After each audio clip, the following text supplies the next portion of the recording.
आयुष के पापा के लिए लाई थी ये, सिकुड़कर आयुष के नाक का हो गया है। हमारी खूबसूरत साड़ी का तो रंग ही उड़ा दिया। इसीलिए अपनाए सही डिटर्जेंट, धो डाला का एडवांस फॉर्मूला जो दे कपड़ों को नई चमक और साथ ही सिकुड़ने से बचाए, चले ज्यादा और पैसे बचाए। इसीलिए अब से जो धोए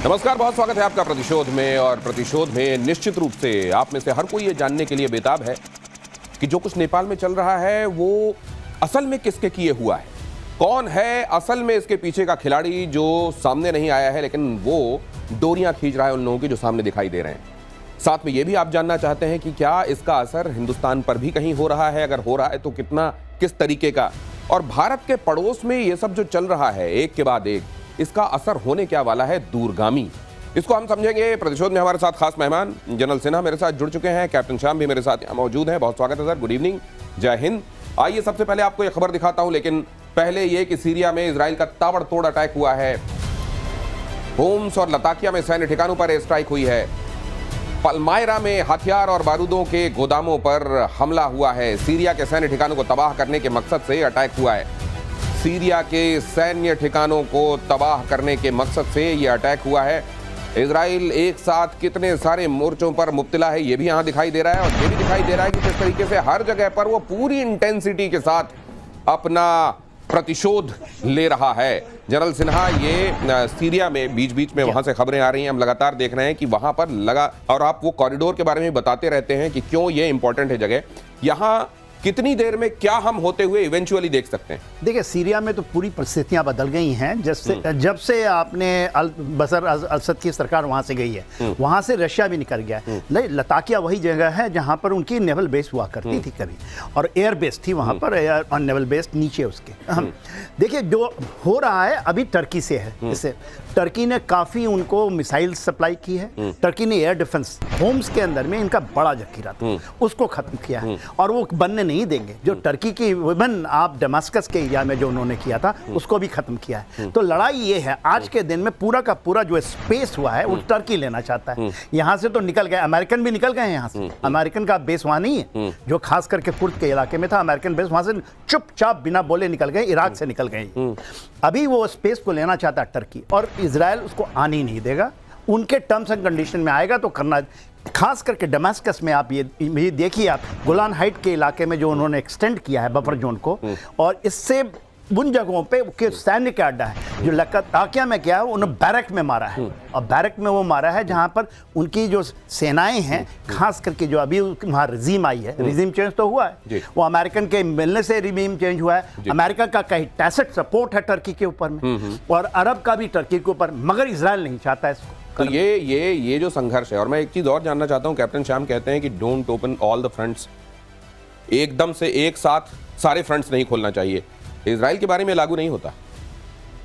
इजराइल अपने मकसद से चल रहा है, ग्रेटर इजराइल बनाना है उसे, वो उस मकसद से अब चल रहा है। अब उसे सिर्फ ये छोटी मोटी बातों का सहारा नहीं लेना। गोलन हाइट्स और उसके जो बफर जोन को उसको कैप्चर करना, या जो असद की सरकार गई उसके बाद से जो वैक्यूम क्रिएट हो रहा है वहां पे, लेबनान का जो टैसिट सपोर्ट उसको फिर से मिलने वाला है, या नेवल बेस में आपने देखा जो अटैक, या फिर आप बाकी जगह देख लो, गाजा हो या होती हो, वो रुक नहीं रहा। उसका मकसद है कि अगर कोई वैक्यूम क्रिएट हो तो वो पेरिफेरल सिक्योरिटी भी चाहता है, गोलान हाइट से आगे तक जाके अपने को सिक्योर करना चाहता है, और वो अब अपनी टेरिटरी बढ़ाना चाह रहा है। अब वो उस लेवल पे नहीं है कि मैं अपनी सभ्यता, अपने अस्तित्व के खतरे की बात कर रहा हूं। अब का इजराइल कुछ दूसरे माहौल में आ गया, उसकी अपनी बन गई है वजूद, और वो अब एक्सपेंसरीज में तो वो लोग जो अभी तक इजराइल के पक्ष को अस्तित्व से जुड़ा हुआ समझते रहे, क्या वो ये कहेंगे कि अब तो ये विस्तारवाद की तरफ बढ़ चले? अपने लेवल पे वो चाहता है कि सिक्योरिटी, मतलब कहते हैं ना, जर्मिनेट ना कर जाए फिर से, तो वो ऐसी सिक्योरिटी लेना चाहता है जो फिर से कोई जर्मिनेट करे ना करे और उसको कोई फिर से तो सुरक्षा ऐसी हो जो अब वंस एंड फॉर ऑल हो। ऐसा नहीं कि कुछ कुछ दिनों में खरपतवार की तरह कटाई बार बार करनी पड़े। और गाजा में मल्टी स्टोरी बिल्डिंग पर ताबड़तोड़ अटैक की खबर देखिए। इजरायली फाइटर्स ने अल रुया टावर को जमींदोज किया। मिसाइल लगते ही इमारत मलबे में तब्दील हो गई। गाजा सिटी के सेंट्रल पैलेस्टाइन स्क्वायर पर निशाना अल सलाम टावर को भी आईडीएफ ने किया जमींदोज। इजराइल का दोहा में भी हमास लीडर पर हमला। दोहा की राजधानी कतर में किया अटैक। तो उधर दोहा की राजधानी कतर में अटैक। इजराइल का दोहा में हमास लीडर पर हमला। इधर अल सलाम टावर को आईडीएफ ने जमींदोज किया। उसके पहले मैं आपको यह भी बता रहा हूं, गाजा सिटी के सेंट्रल पैलेस्टाइन स्क्वायर पर भी निशाना, इसको भी निशाना बनाया गया इजराइल की तरफ से। और यहां अल रुया टावर भी जमींदोज किया गया। कुल मिलाकर पूरे गाजा को समतल करने में इजराइल लगा हुआ है। अब यहां के एक्शन के बारे में जनरल सिन्हा, ये तो आप कह ही रहे हैं कि 7 अक्टूबर, मुझे लगता है जिस इंटेंसिटी से हो रहा है, मे बी बिफोर दैट।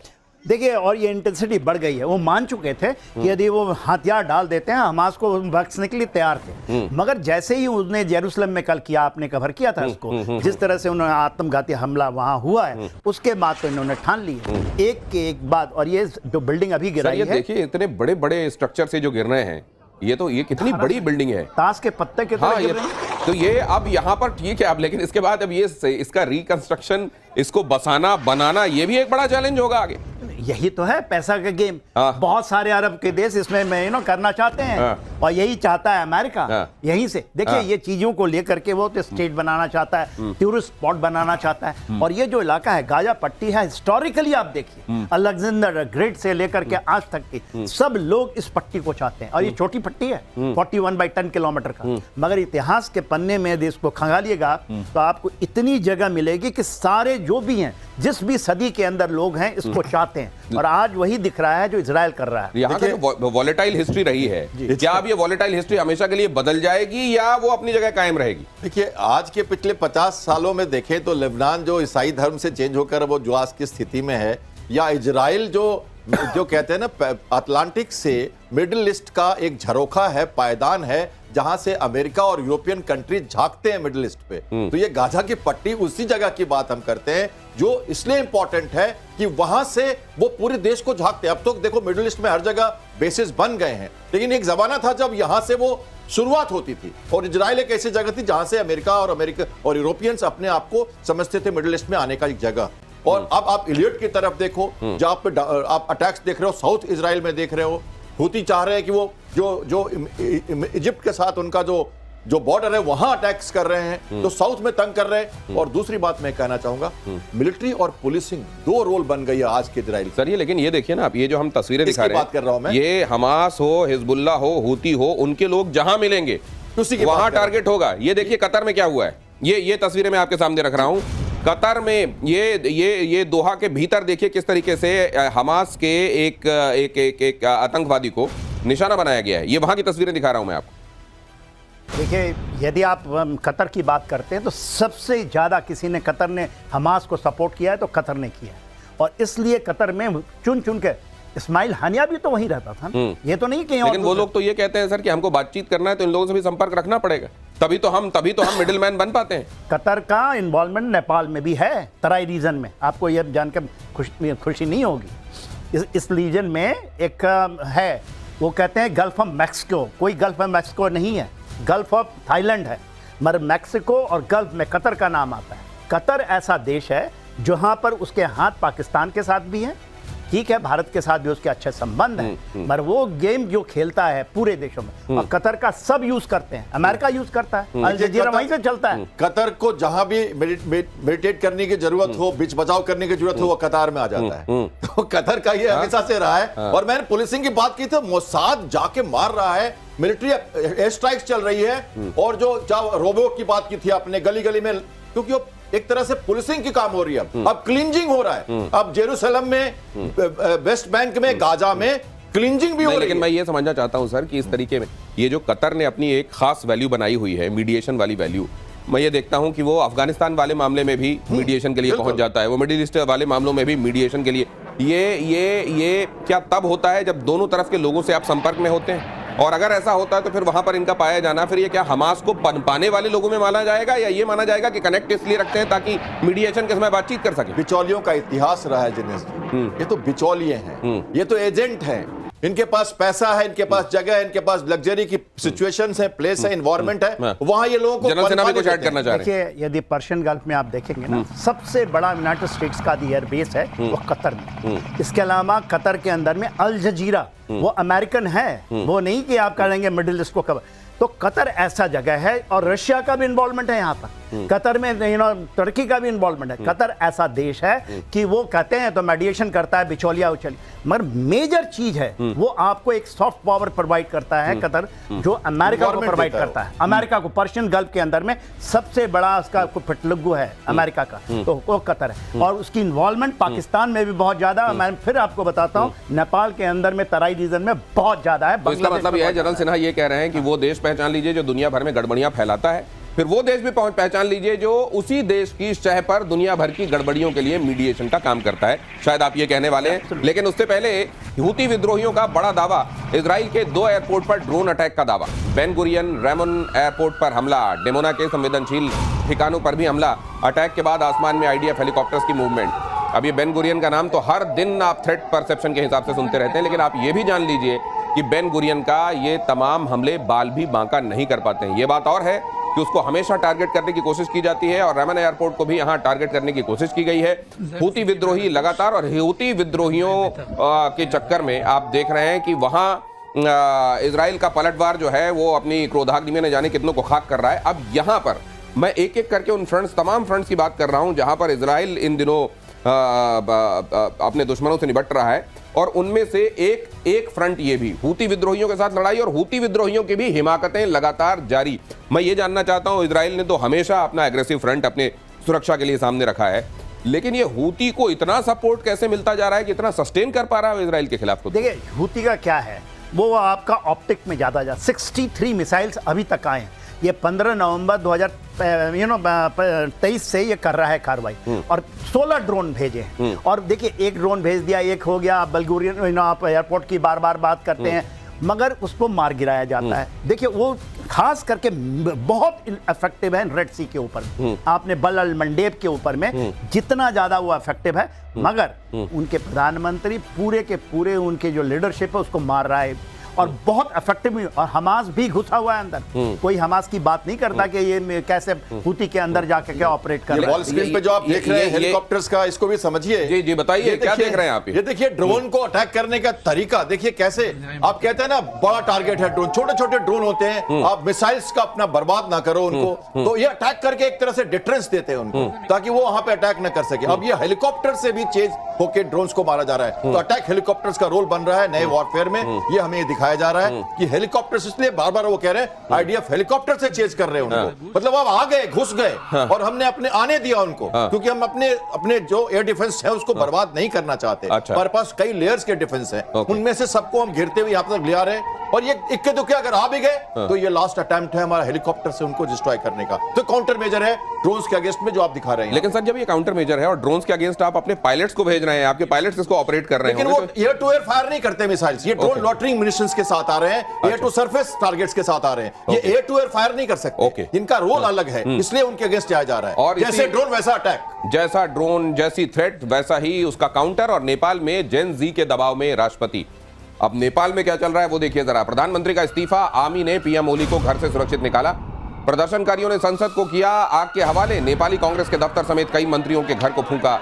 जेन जी ने बालिन शाह को कार्यवाहक PM बनाने की मांग की है, और यह भी कहा जा रहा है कि उन्हीं के एक नेता हैं रवि, उनको बनाया जाए गृह मंत्री। तो यहाँ पे न सिर्फ जेन जी ने अपने विद्रोह को देखिए आप 24 से 26 घंटे तक के भीतर पराकाष्ठा में पहुंचा दिया है, बल्कि वहाँ के जो प्रधानमंत्री हैं उनको अज्ञात जगह पर ले जाया गया है। कई मंत्री ऐसे हैं जिनको अज्ञात सुरक्षित जगहों पर ले जाया गया है, और ये भी मैं आगे आपको दिखाऊंगा कि कैसे वहाँ के एक पूर्व प्रधानमंत्री के ऊपर तो एग्रेसिव अटैक हुआ है, इतना कि वो पूरे खून आलूदा दिखाई दिए हैं। ये 26 घंटे के भीतर ऐसा हो जाएगा सर, सोचा था किसी ने? आपने सोचा था? देखिए, जिस तरह से उसका इतिहास 2006 से आप देखिएगा, ऐसे ही होता है वहाँ पर, ऐसे ही तख्ता पलट। 17 साल के इतिहास में 2008 में डेमोक्रेसी आई थी, 15 बार वहाँ पर तख्ता पलट हुआ है। और बार बार, मगर उसके अंदर में जो लेफ्ट का लीनिंग है, माउस का लीजिंग है, और छात करके चाइना के साथ। तो देखिए चाइना तो बहुत डीपली वहां इन्वॉल्व हो चुका है। इवन वहां के मिलिट्री के अंदर भी पहले हमारे साथ लगा हुआ था, ब्रिटेन के साथ लगा हुआ था, मगर अब तो लगता है कि वहां की मिलिट्री भी उनके साथ लग गई। जो चीज आप यहाँ देख रहे हैं जो हुई, आप ये जानना चाहेंगे किसने कराया, तो बहुत सारी आदर्श हाथें हैं जो इन चीजों को करा रही है। नहीं सर, लेकिन सबके नाम लिए जा रहे हैं। कोई कहता है अमेरिकन डीप स्टेट का हाथ है इसके पीछे, कोई कहता है चाइना सीधे सीधे इन्वॉल्व है। असल में चाइना नहीं चाहता कि अमेरिकी मदाखलत वहां बढ़े। अमेरिकी मदाखलत पाकिस्तान में तो बढ़ी गई है, वहां पे नहीं चाहता चाइना बढ़े। BRI के लिए तो उन्होंने हामी भरी दी थी KP शर्मा ओली ने, लेकिन कहा जा रहा है कि वहां MCC के तहत अमेरिका भी अपनी दखल चाह रहा था और इसको काउंटर करने के लिए ये किया गया है। फिर कोई और भी कहता है कि नहीं ये तो नहीं है, कोई तीसरा ही पक्ष है जिसके बारे में अभी दुनिया जानती नहीं। टर्की का भी प्रभाव है वहां। टर्की का बड़ी फार, ये तो बहुत ही दूर की कौड़ी लग रही है। टर्की का प्रभाव है वहां। पाकिस्तान और टर्की मिलकर वहां पे अपना सहयोग दे रहे हैं। ये भी एक बड़ा मुद्दा है। ऐसे लोग आ रहे हैं वहां पे। देखिए कल्चरल चीजें तो हमें समझनी पड़ेगी। चाइनीज कल्चरल सेंटर की हम बात करते रहे, अमेरिका का जो सहयोग होता रहा है वहां पे 60-70 से हम जानते रहे। कैप्टन शाम, इसमें एक बात और कही जा रही है। एक कुछ एक्सपर्ट्स का एक ग्रुप है जो ये कह रहा है कि ये स्पॉन्टेनियस है, स्वतः स्फूर्त है। मैं मानता बहुत दिनों से नेपो बेबीज ये सब चल रहा था वहां ये बात मैं मानता हूं। यहाँ पर भाई भतीजावाद, करप्शन और ये सब। लेकिन सर एक बात बताइए, अब जरा ये वीडियो प्ले कीजिए प्लीज। ये वीडियो खास तौर से मैं अपने दर्शकों के सामने रखना चाहता हूँ। ये देखिए सर, यहाँ पर जो वो लोग जो प्रदर्शन के लिए जुटे हुए थे, ये आपको पैदल जाते, ये देखिए इतना बड़ा बाइकर्स का काफिला, उसके बीच में ये बाइकर्स, ये कहा जा रहा है कि 200 के आसपास ऐसे बाइकर्स थे जो अचानक वहां पहुंचते हैं और उसके बाद पूरी फिजा ही बदल जाती है। वो प्रदर्शन जो अभी नहीं लग रहा था कि वैसा एग्रेसिव हो जाएगा, अचानक वो बहुत उग्र और एग्रेसिव हो जाते हैं और फिर वो शुरू होता है जो हमने कल्मिनेट होता हुआ आज देखा है। तो क्या ऐसा भी हो सकता है कि सर ये वो लोग हों जो तीसरी पावर है उनकी तरफ से प्लांटेड हो? देखिए ये तो है, ये सच्चाई तो है कि इनकी पावर है। यदि आप इनको ले, जिनका नाम आ रहा है वो जो मेयर हैं वहाँ के, और मेयर की बहुत बड़ी रोल होती है काठमांडू के मेयर साहब की। तो उनकी पहचान भी कई है। एक तो वो रैपर भी हैं, काठमांडू के मेयर भी हैं, फिर वो कहते हैं कि जेन जी को रिप्रेजेंट करते हैं और उनके बीच में बड़ा इन्फ्लुएंस है उनका।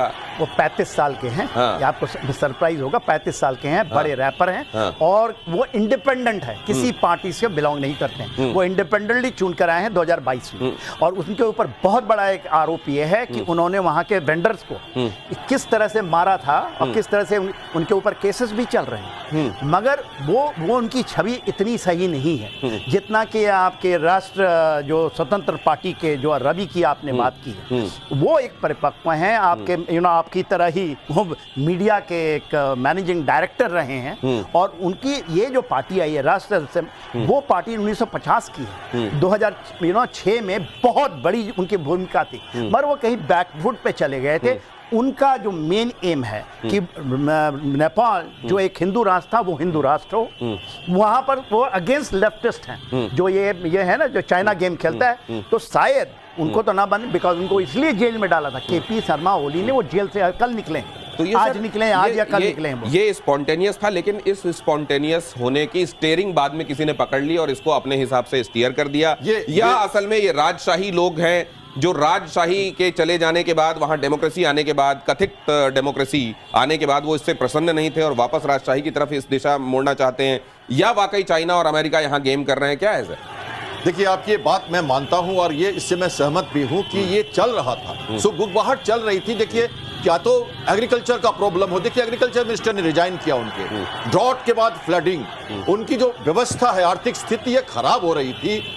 जो ये जब ये मीडिया पे जो व्यवसाय कर रहे थे उनको ये उससे जो उन्होंने तंग किया, तो उनका भी एक तरह से सुलझ गया मामला। तो ये चल तो रहा था, कई चीजें, अनएम्प्लॉयमेंट की बात आप देख लो वहां पे, ये एग्रीकल्चर की बात मैंने की। उसके बाद आप कहो कि ये जो पलट, लगातार जो व्यवस्था पलटते रहती है, जैसे सर ने कहा 15-11 बार तो प्राइम मिनिस्टर बदल चुके हैं उनके, और 2015 से कॉन्स्टिट्यूशन में जो रिफॉर्म्स हुए उस पर भी लोग सहमत नहीं है। जैसे आपने राजशाही की बात की, तो उसमें भी एक बीच बचाव का मामला आ रहा है कि क्या सही है क्या गलत है। वहां के लोग आज के दिन में कंफ्यूज तो हैं और किसी तरह की अच्छी तंत्र व्यवस्था नहीं है। ये उसमें एक चिंगारी ने उसको आगे बढ़ा। लेकिन बहुत सारे लोग ये भी कह रहे हैं कि जिस तरह KP शर्मा ओली का झुकाव चाइना की तरफ था, चाइना के लिए BRI के लिए हाँ करने से लेके भारत के इलाकों को लेकर ये कहना कि तो इधर हमारे वाले इलाके हैं ये, और पहले भारत आने के बजाय पहले चाइना जाना और उसके बाद भारत आने की, सितंबर में भारत उनका आना प्रस्तावित भी था।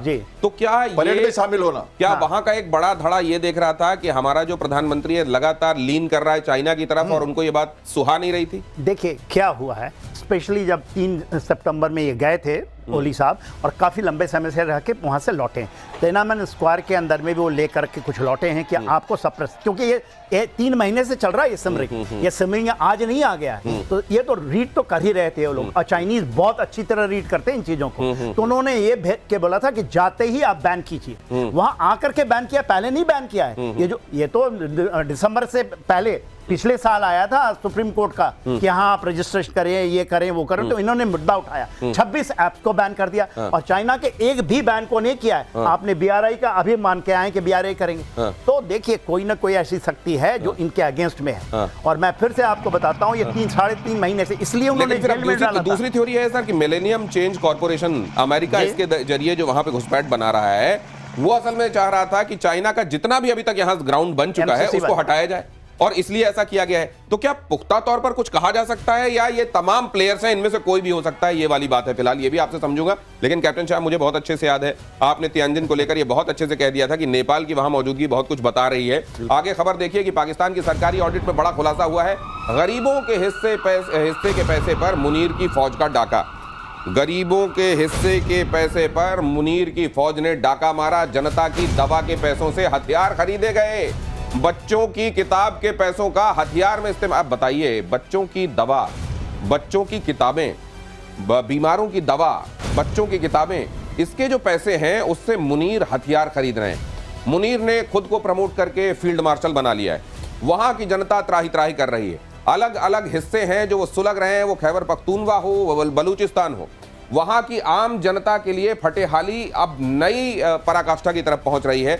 लेकिन वहां देखिए, उन सब के हक के पैसों का इस्तेमाल अपने लिए वहां की आर्मी और बेशर्मी करती तो हमेशा रही है, लेकिन और बेशर्मी के साथ कर रही है। सर मुझको लगता है कि अब अगला नंबर यहां का है।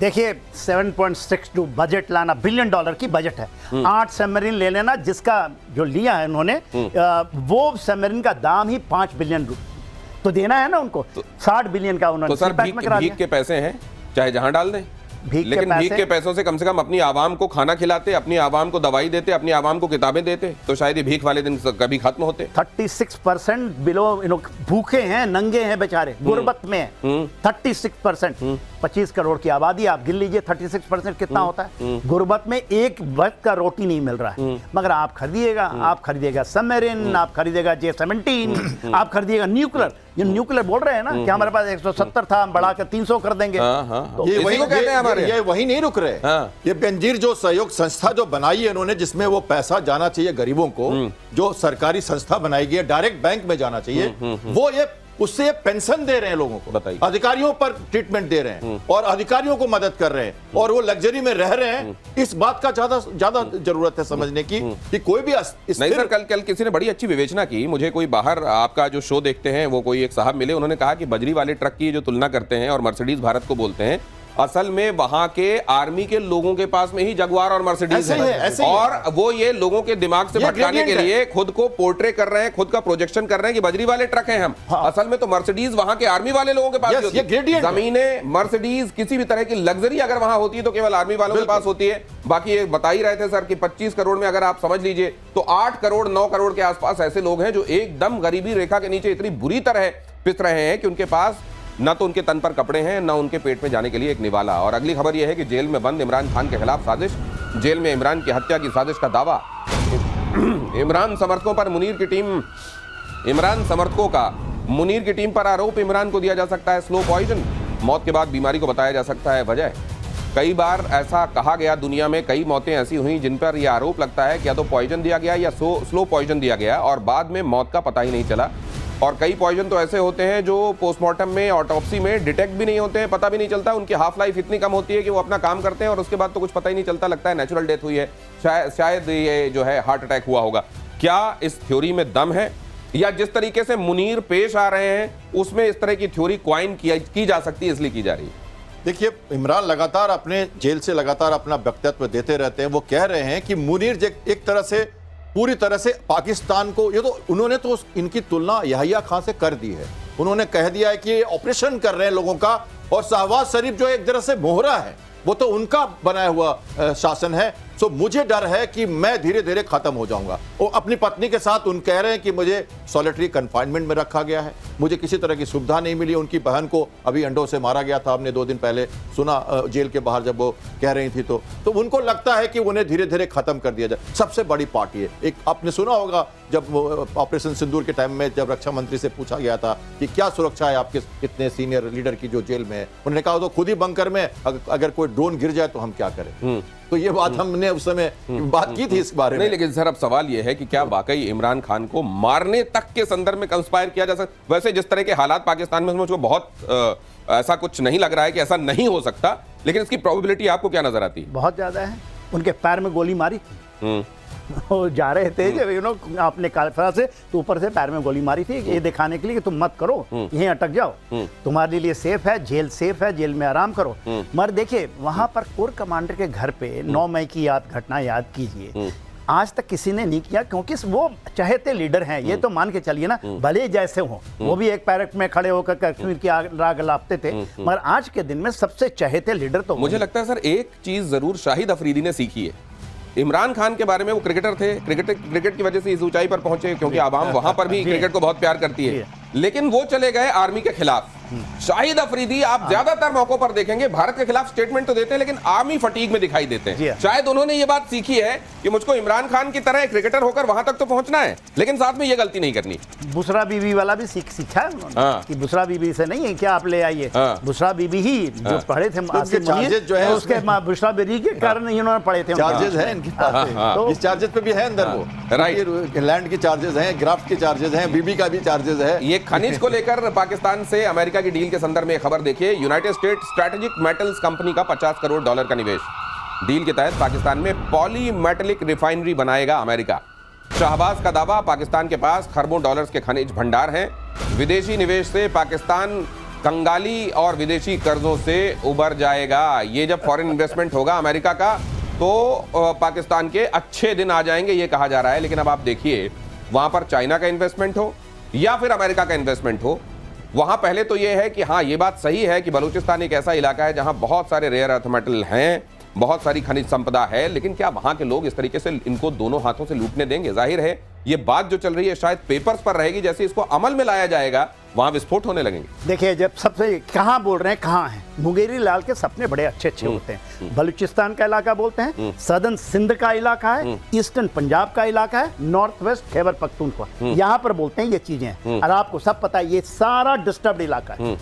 ये तो सोचते हैं कि एक तीर में 2 निशाने करेंगे, चाइना से भी लड़वा देंगे, अमेरिका भी, वहां कनाडा ने भी इन्वेस्ट कर रखा है $50 बिलियन का जो बोल रहे हैं ना। और किसने किया है? आपको फ्रंटियर कोर ने, फ्रंटियर उनकी जो कोर है, वर्क फोर्स कहते हैं, ये आर्मी की ही है यूनिट। अच्छा। और लॉजिस्टिक, नेशनल लॉजिस्टिक सेल की जो है बात होती है, दोनों ने किया है। ये जो वहां पर है ना, जो कहते हैं पाकिस्तान के अंदर में जो $100 बिलियन की जो उनकी इन्वेस्टमेंट है पाकिस्तान आर्मी की, जो उनकी जितनी भी फाउंडेशन है उनसे करवाया ये, तो पैसे वहां से लूटना। अब देखिए $60 बिलियन उनको चाइना से। सर ये जब इन्वेस्टमेंट होगा तो ये पैसे दे देंगे अमेरिकी इनको पैसे दे देंगे, कहेंगे तुम फैक्ट्री लगा लो, या अमेरिकी खुद आएंगे यहाँ फैक्ट्री लगाने और फिर बाद में उसको मेंटेन करने? क्या ये रिस्क लेंगे वो? नहीं, देखिए ये सब चल रहा था, जनवरी से शहबाज शरीफ ने शुरू कर दिया था, फिर मुनीर गए, लंच करके आए, की बातें हम सुन रहे थे। कनाडा की बात तो बहुत पुरानी है, जो गोल्ड माइंस, क्योंकि सर अगर इनको पैसे दिए और इनको कहा कि तुम लगा लो, तो ये निश्चित रूप से पैसे हजम कर देंगे। दो चिंता है शहबाज शरीफ की, दो चिंता है शहबाज शरीफ की, वो जल्दी से बता दो। पहला है कि ये अफगानिस्तान का जो बलूचिस्तान का रीजन है, क्या वो हो पाएगा ये काम वहां पे, सबसे बड़ा वो चिंता है उनकी। और दूसरा, क्या वो अमेरिका से उनकी दूरी बढ़ जाएगी और या चाइना से उनकी दूरी बढ़ जाएगी, क्योंकि भारत का जो अभी रशिया और ये जो हुआ है, ये आप जो बता रहे हैं इसको थोड़ा आज सिंप्लीफाई करते हैं। ये बिल्कुल उसी तरीके से है जैसे कोई एक फ्रॉड आदमी किसी एक प्लॉट की कई बार रजिस्ट्री कर दे, कभी चाइना के हाथ कर दे, कभी अमेरिका के हाथ कर दे, और वो ऑलरेडी डिस्प्यूटेड जगह हो जहां लट लेकर लोग पहले ही खड़े होंगे, यहां कोई घुस के दिखा देना, फिर हम बताते हैं। त्रिकोण है ये त्रिकोण नहीं, बहुत सारे कोण इसमें बने हुए हैं। पुतिन का यूक्रेन पर फिर से बहुत बड़ा हमला। अगली खबर, खरसान में यूक्रेनी ठिकानों को नेस्तनाबूद किया। उरागान रॉकेट लॉन्चिंग सिस्टम जो होते हैं उससे ताबड़तोड़ हमला हुआ, कंक्रीट के बंकर और मजबूत किलेबंदी ध्वस्त हो गई। ये इस फ्रंट में क्या चल रहा है वो भी मैं आपको बता देना चाहता हूं। प्रतिशोध में हर एक वॉर फ्रंट, हर जगह वो जहां खलबली मची हुई है। और क्योंकि आज ये कनेक्टेड वर्ल्ड है, हम आइसोलेटेड दुनिया में नहीं रहते हैं। ऐसा नहीं है कि अब दुनिया आपस में कनेक्टेड नहीं है। बहुत सारे तरीके और बहुत सारे टूल्स ऐसे हैं जिसमें हर कोई किसी ना किसी तरीके से कनेक्टेड है। और वैसे में ये जो चल रहा है निश्चित रूप से हम पर भी कम या ज्यादा असर डालता है। और ये तो अब 3 साल वाली लड़ाई हो गई सर। और ये तो आप लोग कहते हैं, आपने तो ये कह ही दिया, इसको लेकर लगातार आप ये कहते हैं कि फ्रोजन कॉन्फ्लिक्ट है, ये कभी खत्म होने वाला है नहीं। वैसे ये बात भी सच है सर, ये कभी जिन जगहों पर ये चिंगारियां चल रही हैं, ऐसा नहीं है कि कभी यहाँ शांति की शहनाई बजा करती थी, ये हमेशा ऐसा था। लेकिन लोगों ने ये सोचा नहीं था कि इतना आगे बढ़ेगा। मिलिट्री इंडस्ट्रियल कॉम्प्लेक्स और ये पूरा इकोसिस्टम जो है वो इसको इतना आगे बढ़ाता चला जाएगा और ये चलता चला जाएगा। और अब तो लगता है ये अंतहीन हो गया। देखिए मेरी परिक्रमा तो यही है, पहले दिन से है कि यही चीज होगा, क्योंकि हिस्ट्री यही बताती है। देखिए अभी आपने खैरसॉन की जो बात की है, खैरसॉन ओडेसा से लगा हुआ इलाका है। खैरसॉन की इस साइड, खैरसॉन उनके कब्जे में था जब इन्होंने घुसे थे 2022 में, तो इनके कब्जे में आ चुका था। मर से वहां से रिट्रीट करके वो वेस्टर्न साइड में आ गए हैं, ये निप्रो रिवर के, और वहां से मल्टी बैरल रॉकेट लॉन्चर की जो बात हो रही है वहां से फायर करते हैं। देखिए स्पेशल फोर्सेस खैरसॉन में भी हैं, रशिया के, और उड़ीसा में भी पहुंच चुके हैं वो आज के दिन में। और इनकम है, जब बढ़ेगा, आप जब कीव में देखिएगा, कीव के ऊपर तो मार रहे हैं, अब कहीं जेलेंस्की को ना मारते, उन्होंने उनके दफ्तर तो उड़ा ही दिया है, कहीं जेलेंस्की निशाने में आएंगे तो ये ज़ैपोरिज़िया। लेकिन अगर ये बहुत सारे लोग ये कहते हैं कैप्टन श्याम कि अगर जेलेंस्की को निशाने में लेना होता रशिया को तो बहुत पहले ले चुका होता। जेलेंस्की को स्पेयर करके आज तक रशिया क्यों चलता रहा है? मेरा थोड़ा सा यहाँ पे भिन्न हूं मैं इन बातों में। रशिया का कोई इंटेंशन नहीं है कि वो डिफैक्टो एक तरह से कंट्रोल करे। वो डिजर्व कंट्रोल उनका रखना चाहता है, वो चाहता है कि बाहर से कंट्रोल करे। ओडेसा वगैरह पे जाने का कभी भी मकसद रशिया का नहीं रहा है। मैं नेवल वॉरफेयर की बात कर रहा हूँ, खिरसन की बात की मैंने। तो आप उल्टा कह रहे हैं सर। मैं आप ये कह रहे हैं कि डी फैक्टो वो चाहता है कंट्रोल करे, डी जूरे कंट्रोल नहीं करना चाहता। वो उनका फ्लैग रखना चाहता है, फॉर्मली कंट्रोल नहीं करना चाहता, वो चाहता है बाहर से कंट्रोल करे। इसलिए शुरू से ये लड़ाई इतनी लंबी लग रही है। ये जमीनी उतनी लड़ाई नहीं है जितनी जमीर की लड़ाई है। तो एक नजरिया ये भी है कि असल में खुद रशिया ये नहीं चाहता कि उसको जिम्मेदारी लेकर इस जगह को कंट्रोल करना पड़े। वो चाहता है इसकी जो जिम्मेदारी है वो यूक्रेन लेता रहे, लेकिन बाकी उसका कंट्रोल अपनी जगह टैसिट कंट्रोल रहे। और ट्रंप के ट्रेड सलाहकार ने फिर भारत के खिलाफ उगला जहर। पीटर नवारो ने भारत के साथ ब्रिक्स देशों को निशाने पर लिया। ब्रिक्स देशों को खून चूसने वाला वैम्पायर बताया। लीजिए, ब्रिक्स देशों को, अब आप जानते हैं ब्रिक्स में ब्राजील है, रशिया है, इंडिया है, चाइना है। इसको कह रहे हैं नवारो कि ये खून चूसने वाला वैम्पायर है। पीटर नवारो ने भारत को चीन का डर दिखाया। ब्रिक्स देश अमेरिका के बगैर टिक नहीं पाएंगे, नवारो ने यह भी कहा। और भारत को लेकर आप ये हमेशा से देखते रहे, ये तो फिर ट्रंप ने भी इस बात को ट्वीट किया था कि I wish them all the best, I want this relationship to be prosperous and sustainable. ये तो बात ये कहते रहे हैं सर, और ये हर घड़ी ये मना रहे होंगे कि बहुत जल्दी हमको ये दिख जाए कि इनके बीच में जो एकता बन रही थी ये टूट जाए। लेकिन इसके लिए हालात तो इन्हीं ने पैदा किए, ये कभी सोचेंगे? देखिए पीटर नवारो जो है वो डोनाल्ड ट्रंप की बात करते हैं, उनकी सोच की बात वो करते रहते हैं। कभी आपको बोल देते हैं कि आप ब्राह्मण हैं तो आपके पास तेल का आ रहा है, कभी कहते हैं कि आप उससे पैसा कमा रहे हैं, कभी कहते हैं वैम्पायर बन के खून चूस रहे हैं। अभी उनकी जो डर है वो कहते हैं कि और ऐतिहासिक देते हैं कि भारत चीन तो इतने सालों से लड़ता रहा है। कभी डोनाल्ड ट्रंप कहते हैं पाकिस्तान से 1000 साल से लड़ रहा है, वो तो 1000 साल भी नाम ले लिया। तो देखिए परिस्थितियां ऐसे ही नहीं है, परिस्थितियां आपको बदलती है, जियोपॉलिटिकल सिचुएशन, स्ट्रेटेजिक सिचुएशन होती है उसके साथ। देखिए ये तो उनकी जो सोच है, Peter Navarro is I do not know उसकी कितनी वैल्यू। ब्रिक्स की जो डी डॉलराइजेशन का सपना मुझे लगता है सर हाल के दिनों में पीटर नवारो ज्यादा एक्टिव हुए हैं स्टेटमेंट्स के मामले में। क्या ऐसा हो सकता है कि ट्रंप ऑलरेडी इतने वियर्ड स्टेटमेंट्स इतने बार दे चुके थे कि अब उन्होंने कहा कि यार मेरा तो हो गया, अब तुम लोग संभालो, थोड़ा थोड़ा तुम लोग भी हाथ लगाओ? क्या इसलिए भी पीटर नवारो सामने? पुराने दोस्त हैं उनके पास काफी दिनों का आपस का संबंध है, तो कुछ तो बोलना होगा। ब्रिक्स के बारे में ना बोले, आरएस के बारे में ना बोले, ये दूसरे पलड़े के लोग हैं ना। ब्रिक्स तो जो दूसरे पलड़े का खिलाड़ी है, ये हमारे एरिया का खिलाड़ी है, या चाहे रशिया हो या हम लोग हैं इसमें। तो यही तो मुद्दा है। अभी वो आरआईएस की बात कर रहे हैं, रशिया, इंडिया, चाइना एक साथ आरआईसी की बात जो हम कर रहे हैं, तो यही जवाब दे सकते हैं। एक बड़ी खबर आ रही है, सीपी राधाकृष्णन देश के नए उपराष्ट्रपति। आज ही चुनाव और आज ही नतीजे आने थे, और इस वक्त की बड़ी खबर यह है कि इंडी गठबंधन के उम्मीदवार को आखिरकार हराकर सीपी राधाकृष्णन देश के नए उपराष्ट्रपति बन गए हैं। सीपी राधाकृष्णन, और कई मौकों पर अब सुन लीजिए, यहां पर शायद इसका औपचारिक ऐलान भी हो रहा है।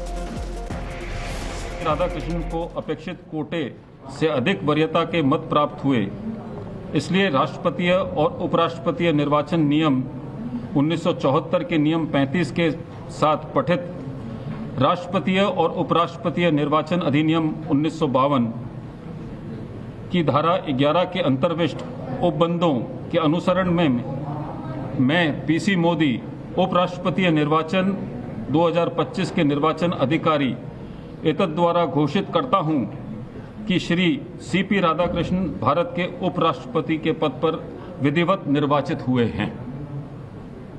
धन्यवाद।